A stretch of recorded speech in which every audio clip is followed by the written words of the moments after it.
The Warning: Illyrious the Empire following spans a podcast continent, contains violent thousands of scenes miles that may of be dry unsettling to plains, some listeners. islands, and Listener discretion dust-swept is roads, advised. all under the eye of a single ruler. Its power comes not from gold or armies alone, but from the land itself. The Havana River runs like a lifeline through the heart of the empire, feeding crops, shaping cities, and sustaining millions. Without it, there is no empire, only dust and memory. At its center stands Nahibian, the imperial capital, a city of marble, trade, and ambition. Its streets are alive with voices from every corner of the realm, and its silence hides more than it reveals. This is a story of politics, power, and people caught in between. Welcome to Revelations of Khayee, an Advanced Dungeons & Dragons 2nd Edition campaign. Alright, so where we left off, you four were slowly entering the valley. Caedric and Amal were on horses.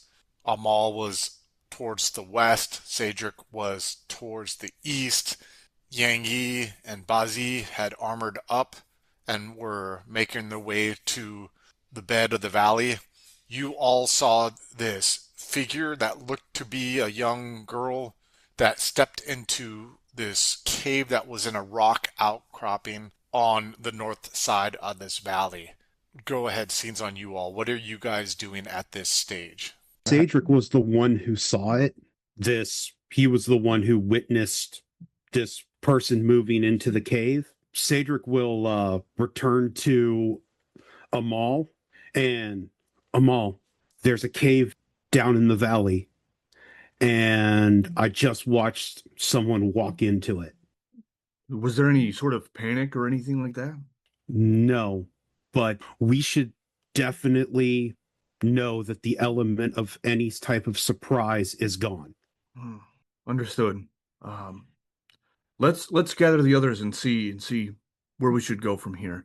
I don't think wandering alone into a cave, even just the two of us, No, would be a wise choice. but I do have an idea once to call on a friend before we go in. Oh, Amal would definitely perk up, right? I'm intrigued. Yes, let's gather the others and let them know what's going on. Absolutely.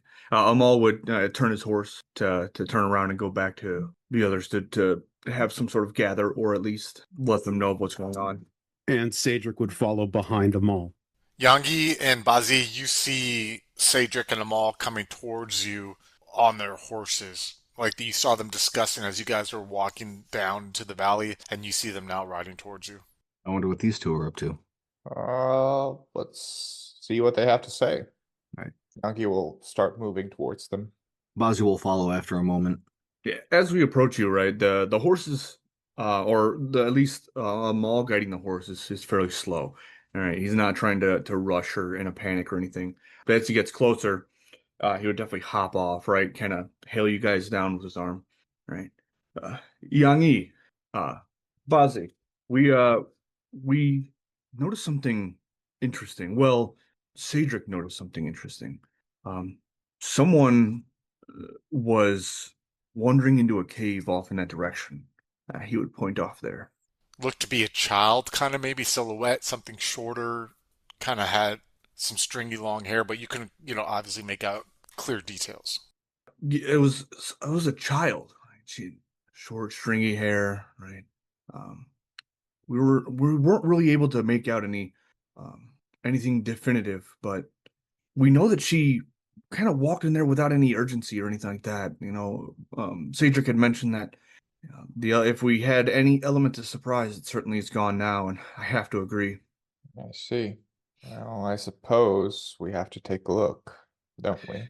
I agree. But Caedric also mentioned that he has a friend he'd like to call upon in this moment. I don't know if that's code for some deity that he's confided in. Oh no. I shall literally call upon the denizens of this cave, and one shall answer.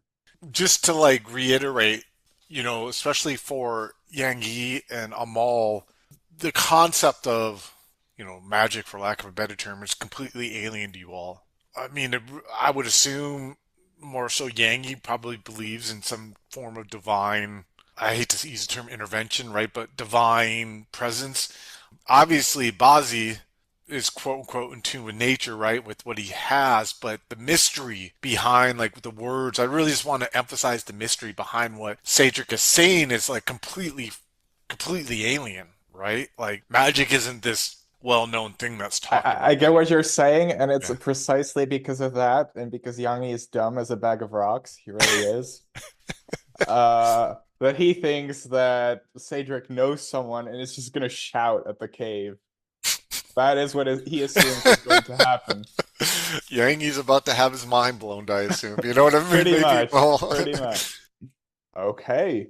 But as what you see Caedric begin to do is he pulls out a small cauldron, this brass cauldron, and starts, and anyone knows that he's putting these exceptionally expensive herbs and incense in this cauldron as he's mixing it, and he's kind of preparing it as on the back of his horse, paying no attention to everyone else, as if what he's doing is the most important thing on the face of this planet at this time.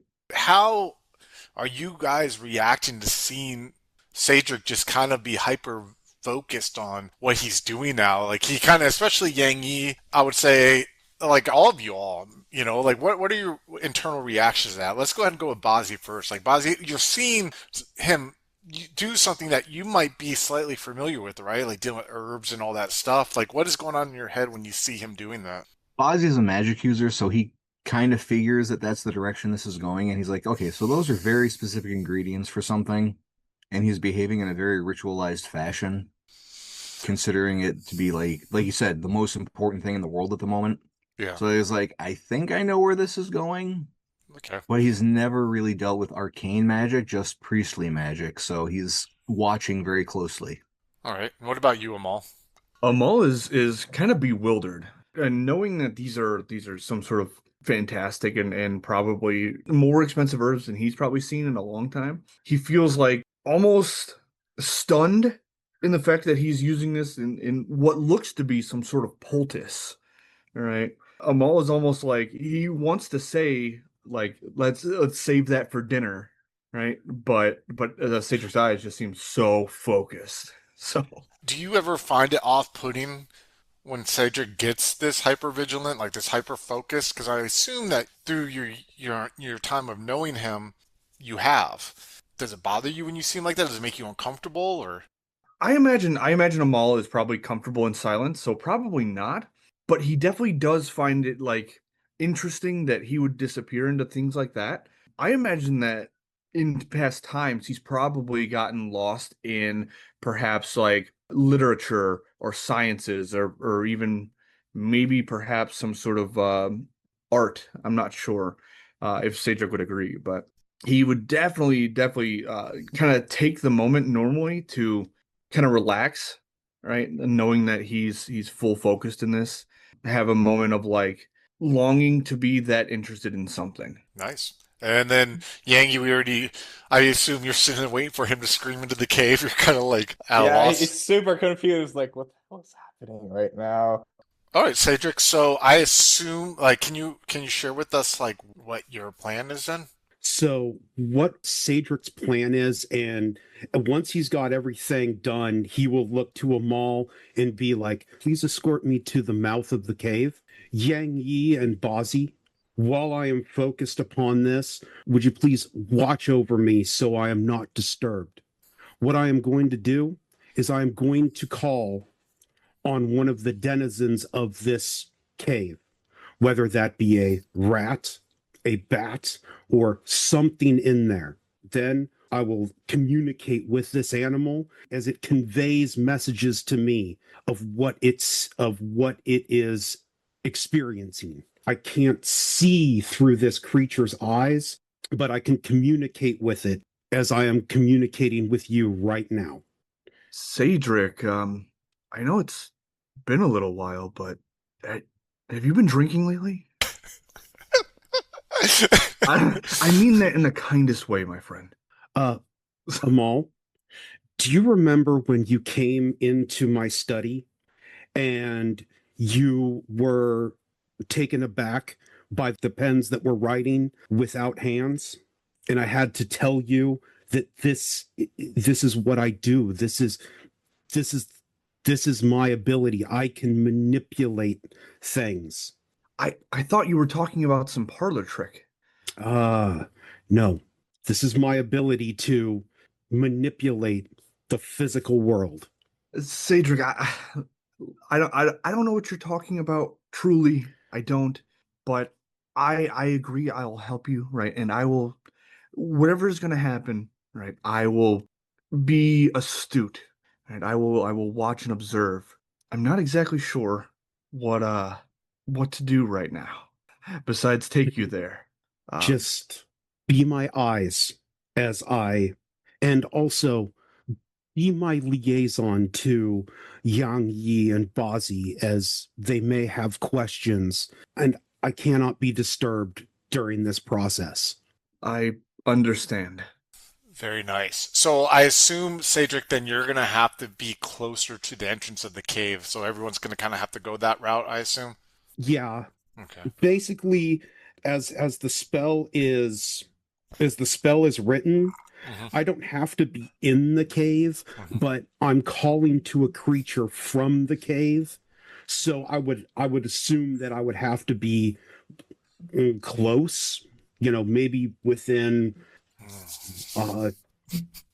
50 feet of the mouth of the cave.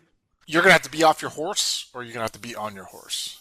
I will have to be off my horse. Okay. And Amal, final question. Are you going to get off your horse like Yang Yi and Bazi, or are you going to stay on your horse?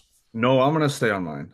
I'll probably walk it alongside Caedric if he's hopping off of his. Yeah. But I'm definitely gonna keep on mine, and it gives me a better vantage point for one, and two, I'm gonna draw my short bow, just to see if anything strange come out of here, because I'm not fully prepared. For sure. Yang Yi and Bazi, you walk towards this outcropping of rocks. Cedric, in the bed of the valley, the grass is short and wild and green, but when you get within like 30 feet of the opening of this cave, the grass is replaced with a gravel like material, a mixture of like dry soil and pebbles and rocks that probably have eroded from the outcropping that's above the cave. If you look at the entrance of the cave, there are a bunch of boulders and rocks that seem to go up like 30 feet to ride the wall of the other side of the valley. Within these rocks, you see wild little shrubs or, wild grasses that might be poking out between the boulders. The boulders have like a reddish clay tinge amongst some of them, but others you see like different patterns of erosion that have happened. The occasional glimmer and sparkle of some mineral that may be embedded into these boulders. The opening of this cave is dark, and it is about 10 to 12 feet at its tallest, and it kind of has like an arched opening to it. You explain to me first before we continue on. How do you do this spell once you are now off your horse, kind of in this dry soil gravel area? Once Caedric gets off of his horse and looks and sees everything, he's probably going to find a piece of like shale or something that is a flat rock. He'll set his little poultice upon it, and he's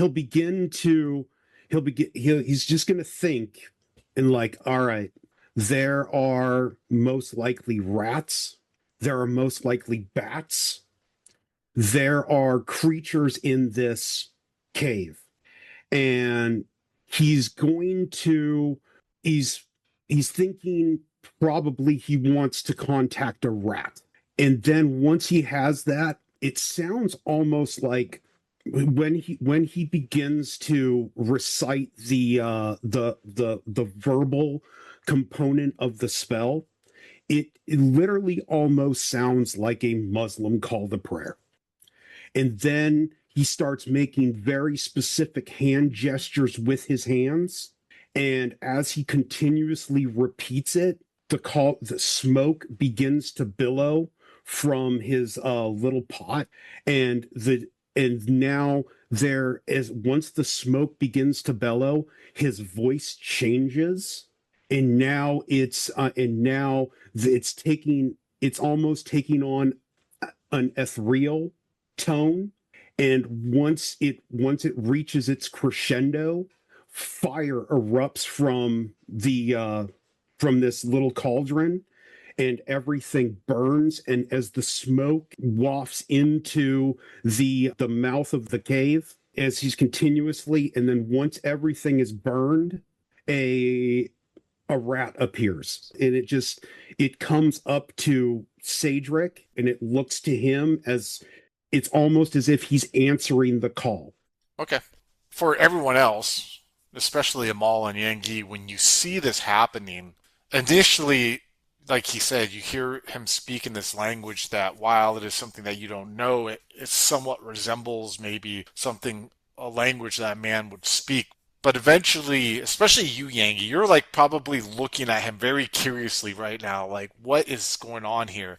It's almost like when you focus too much on what he's doing, you feel a little bit of lightheadedness come over you. And Amal, you feel this a little bit too, like a little bit of dizziness, almost like when you get up too quick from lying down. And you notice, Amal, when you're looking down, you see your hands holding the bridle, and you see the back of your hands, the hair starts standing up. It starts like almost like staticky. And there's a second, Yangi, where you feel like your stomach kind of turn over a little bit, like you might lose your lunch. And then eventually it settles down, and you see what Caedric explained here. And next thing you know, you see a rat comes up to his foot, and you see what we're about to have here now. So Caedric, this rat comes up to you. The thing that's really is interesting about this rat, and you may, Bazi, recognize what I'm about to tell you, is one of two things. One, first of all, it's a gray rat. It has a long pink tail on there, right? But Bazi, to you, this rat looks way more plumper, way more well-fed than you are used to seeing in most wild rats. This looks like a rat that you would see in the confines of the city, right? Of where there's civilization, where rats can live off of sustenance that's provided by people. And you also notice, Bazi, that on its muzzle and on its nose, there is crimson, a dried crimson. Caedric, this rat comes up to you, and it looks up to you, and you can sense the emotion of annoyance, of being interrupted, as it looks up to you inquisitively, and you feel in your mind this presence, and it's almost a little discombobulating, because it feels like that something has forced its way into your head to share your head with you, and you get this emotion of what want, like a question that's saying what want. And the first thing that Caedric is going to do is he's going to fall to his knees, as almost like he's given so much energy of himself to make this happen. And he'll just take a few deep breaths and then he'll hold out his hands for the rat to come to him. The rat will come to your hand, and it will, for a second, it sniffs your fingers, and you get this impression of almost like it's fighting its impulse to take a bite, like it wants to feed on your hand. Not a bite of defense, but like it wants to feed. And then it controls itself, and it realizes that there's a connection there, and it looks up again at, and it says, what want? I must call upon you to be my eyes and to be my ears. Please let me experience through your feelings what is I need you to be my guide through this. We are looking for someone. We saw someone walk in. He'll describe the girl, and what he's trying to get the rat to do is to go back in there and feed him information as to what is going on into this cave. Are there people living there? Are there people living and dying there? Are the people that are in there afraid? Are they afraid? Are they cloistered in defense? Or do they just live there? These are the questions that he would like the rat to answer and to experience. The rat shares in your mind that within that cave there are many lands, and one he has made home with his mate, and they have had lots of younglings in there that are able to grow fat and live off the scraps of the people that reside in the many lands of that cave. They throw nourishment, and it sniffs your hand again, into their land. Nourishment that they have never had before, but they are afraid, him and his family, to go into other areas. It feels unknown. It feels not of here. But he is happy to be in his land where they leave him alone because he can hide with him and his family. But he definitely shares that beyond his area of the land and there, they do not go because it does not feel right to them. Okay. What he will do is he will then ask the rat to go back to your land, but on the way, go as close as you can without bringing danger to yourself, to the land that you are afraid of. Let me feel your experience, and then you can go home. You see that it quickly turns around, and you all see this rat go back into the cave. I would say in about 5 minutes, 6 minutes, I mean, you don't know the time goes on. You feel within you fear. This fear that almost makes you want to drop everything you're doing and to turn and run. And you three see Caedric's skin start to get balmy, and he starts sweating. You see it first starts going down like his hairline, and then it starts running down his brow, and you see his eyes roll up and the white of his eyes, and you see him start shaking slightly. And Caedric, you are feeling this, like you feel almost internally like your emotions are being ripped apart from within you, and then it's gone. And your eyes roll back down, and you feel like this dampness on your face and underneath your robes, and you realize where you're at now. Go ahead, scene's on you guys. Caedric will turn to Amal, putting his hand on Amal's shoulder, and he can feel the vibration of just Caedric's body, whether that's coming down from all of this. As he looks to Amal and says, "I believe what my friend has shown me is that something is not right with the people of this cave. The rat itself, by the way that it looked at my body and by its plumpness, by its demeanor, it has been feeding upon the dead. Whether it's sensing a sickness or it's sensing depravity of people whom have either been driven to this or this is their last resort. If we go forth looking for Laba, we must be of absolute caution. I have never felt fear from an animal like that before. Rats normally would not show that kind of fear unless something is driving this to feel this way. Please let me. This took a little bit more out of me than I had expected. Please, again, Amal, be my rock for just a moment. Amal would have almost started a prayer from, the god he once worshipped, caught himself, right? And as you were telling him this, right, he would have had a lot of trouble processing what actually happened, right? But then the actual like belief, not in so of like the art of what happened, but the belief in the words of his friend. He wouldn't say much, but as you asked him to be, his rock, that force, he would have nodded, right? He would have taken up more of a stance, right?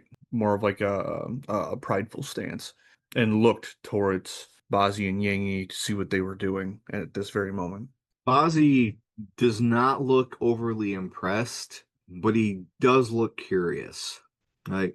And he'll speak of it. So, did you notice the blood on its snout or no? Yes. Okay. Do you realize what it's probably been eating? Yes, I saw the way that it looked at my fingers as we talked. Okay. So if the rats are eating what's in the cave at this point, assuming it's in the cave, then whatever put it in the cave is probably gone. Otherwise, they would likely be killing the rats, I would wager, so that they themselves don't get bit. I do believe that there are many people in there, and the people in there are either dying or collecting, or maybe they're either dying or this is just their natural way of dealing with their dead. Yangi, can you give me I'm gonna say a wisdom roll, please? I'm just doing this because they're talking right now. Yeah, All right, you missed trying it. to roll under, right? Yeah, under. So yeah, I Yeah. fail. And I then you, fail. Amal, since they're in the conversation right now. Yeah, okay. You guys don't. So you all have the situation, right? You Yeah. have where there is what looks like a little girl that went in there. You have what the rat found out. You kind of have an opinion that they got to be feeding off something, right? Whether or not it's alive, it's dead. If it's dead, who put it there? Are they still there? At this stage, guess what's your guys' plan of action? Yeah, Amal, after like any sort of short silence, Amal would definitely speak up. I'm not the savior type. I'll be the first to admit that, but I definitely feel like something that's in there. It has to be related to what happened to the village. Whether it was something to do with that little girl, maybe she's escaped and hiding here, right? Um, or maybe it's something worse than we can imagine. But our duty, our job that we were sent here for was to observe, and I think we need a little bit more information. What are your guys' Or thoughts? maybe she's the killer. Ha, Yanni maybe. has heard many stories of monsters hiding as other things under masks and illusions. Yes, yes. Now that I've experienced my fair share of monsters too. I just don't like to be the one to accuse someone Which is before. funny because you guys are talking monsters. You're thinking like humans. You know what I mean? Like, Bazi is going to grab his spear, his sling, some sling bullets, his flint and steel, and a torch. Actually, he's just going to grab his whole kit. Fuck it. I think Yanni was just thinking about like folklore and myth. oh You yeah. know? Oh, Amal was definitely like people. Like, People are monsters. you got to think too. Like this is a very superstitious time, right? Too, Mhm. you know what I mean? So it's very normal to like think both human or some mythical boogeyman. Like for real, for sure. Bazi's leading the way. Who's following Bazi? Yanni is for sure. I Right, feel like Yangi. he just has that warrior mindset. Yeah, for sure. And then who is following Yangi? Caedric will follow Yang Yi, but further, but just a little bit like lagging behind. So he's not the last person in. And then I assume Amal, you're going to get off your horse and follow with. Yeah, if the cave ends up being a point to where the horse isn't big enough, he'd definitely hop off. Yeah, it's going to get to that point. Yeah. I definitely figured so. Yep. But yeah, he would definitely be last. Bazi, Yangi, Caedric and Amal, you make your way into the cave. Bazi, as you step through, you see the dim radiance and glow of torches that are somewhere in the distance. But it's very, very dim. But in the cave where you're at right now, when you step into this cave, it's almost completely dark in front of you. You feel underneath your feet like the slate and the gravel and the sand under your boots. But Caedric, when you look past them, you see two figures. They look to be the size of children. Maybe 8, 9, 10, 11 years of age. The infravision that you experience in life is something that you have learned is a special, for lack of a better term, skill you have. And you have always written it off as to being what you have learned, right, from your arts. And usually how this works is when you see things in the darkness, they usually give off a heat signature, for lack of a better term. They give off hues of orange and yellow and red. And you also know, though, that when things go behind something, for example, we could say a rat goes behind a crate or a piece of furniture, that you can't see through that, right? You don't see the heat that it produces. The thing that is odd about seeing these two figures is that their heat signatures only seem to be coming in splotches. So you see kind of like where you think two shapes on each may be the eyes, and there might be a small area that might align to like the mouth and the nose. But the rest of the figure you are able to piece together because of random splotches of this heat. It's not a solid form, right? It's almost, it's very confusing to you. And the scene is on you guys. Go ahead. As soon as he spots the lights in the distance, Bazi will freeze and he'll hold up his hand for everyone else to wait. And he'll very quietly whisper, "There are torches in the distance."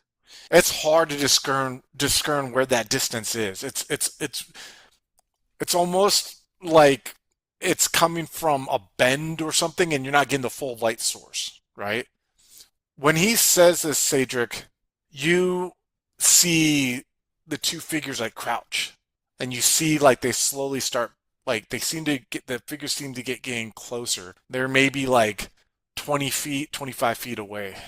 What Caedric will do is he will whisper to Yang Yi, who is ahead of him. He will give a distance and direction, and he will say, "There are two children hiding in the shadows." Giving the clock, not a clock direction, but to the right, 25 feet. Well, Yangi has his gear out, I assume, the sword and shield. Yeah. So he'll sort of be hiding behind his shield, and I mean, it's pitch dark. It's completely pitch dark in front of you guys. Yeah. Nothing he can do, except use the shield sort of to go forward, and then use his sword as almost like a walking stick. One question is, do they look hostile, or do they look curious? I mean, it's really hard to tell because of the heat patterns, right? You know, you just see they're kind of like getting closer and they're moving closer. Yeah. But what I'm trying to discern is things that move with hostile intent are usually very direct, very, very focused, versus things that move out of curiosity are, they move a little bit, look, what is this, move a little bit further, move back, move forward. Just trying to judge intent based on the information that I'm able to discern. Yeah, they are definitely seem to be moving slowly and carefully.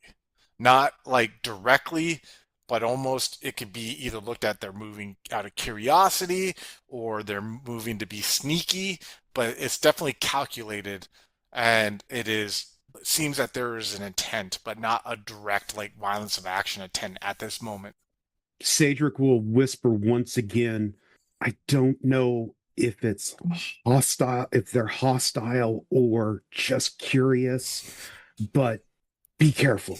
I'm all in the back, right? While this discussion is happening, Yeah. I'm gonna see if I can try and set a snare, if that's okay. What I'm gonna do is take kind of the rope, right? I'm gonna find any sort of thing that I could tie it to, whether it be a rock. I'm not sure what kind of key this is, but if there is, stalactite, I don't know if that's the correct one, or anything like that, he can hook to. He could also tie it to his grappling hook and do it up high. But in the case that something happens and something does attack us, if we back up, trying to, Yeah, you're trying to do that? I'll let the other guys know too as I'm kind of building this trap Yeah. after they're done talking. So as you guys are standing there, right? Like where this darkness is at, and like Yangi, you're standing there with your sword out. Bazi, you're standing with your spear in your hand. Cedric, you hear Amal doing something in the back. You see the form, they're like 5 feet away, these two forms. And you see now that they are splitting to like flank Yangi on his left side and flank Bazi on his right side. And you know, like you are feeling your heart rate go up at this moment. At this point in time, Caedric will reach into his robes, and he's going to pull out a candle, and he's going to whisper to it, and the candle will light. You hear this whispering, Yangi, and you hear a rustle from behind you. You hear this whispering, and then light comes around you. And you're kind of curious, and you go to look over your left shoulder, and you look down, and you see a figure looking up at you. At first, you're confused because it looks like a young girl, and you almost feel you start processing it, but you realize that the young girl, her something looks off about her, and you focus in more as your eyes get adjusted to the light, and you see that her face seems to be slouched, and you wonder if this girl is something is she's disabled, and then you realize with horror as you see the mouth move and there's these sharp teeth and around the lips it's green. You realize this is a mask that something is wearing, and you see this rusted blade coming your direction. Hey, thanks for listening. Producing this podcast takes time, energy, and real cost, from hosting fees to editing and artwork. If you enjoy what we do and want to help us keep creating, consider supporting us on Patreon. Even a small pledge makes a big difference in covering expenses and letting us focus on bringing you more stories, more episodes, and better quality. You can find the link in the show notes. We'd love to have you as part of our community. Also, feel free to join our Discord, which is also listed in the show notes.